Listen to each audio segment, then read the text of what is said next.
Ça veut dire que les voitures qui sont plus lourdes, en effet, consomment plus, donc polluent plus. Par contre, le gros problème, c'est qu'en fait, on ne se rend pas bien compte de ce qu'est la réalité. C'est-à-dire que beaucoup de familles ont besoin de voitures relativement grandes quand il y a 2, 3, 4 enfants. Et on se rend compte qu'avec cette nouvelle proposition de taxe, ça n'est pas encore fait.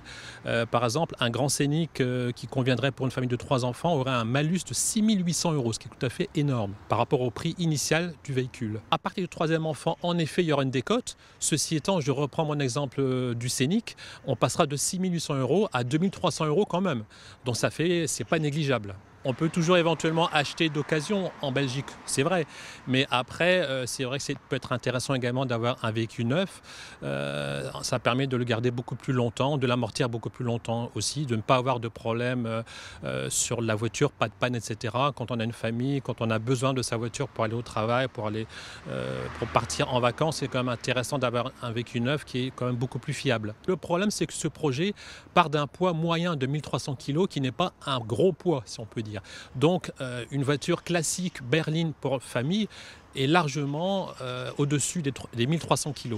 Donc forcément, ça va toucher l'ensemble de la population française et pas seulement les voitures qui vont avoir énormément de poids, les gros SUV, etc. Donc on peut comprendre la philosophie de dire on veut interdire les gros SUV qui ne servent à rien en ville, mais malheureusement, ce poids-là va toucher l'ensemble des véhicules pratiquement qui roulent en France.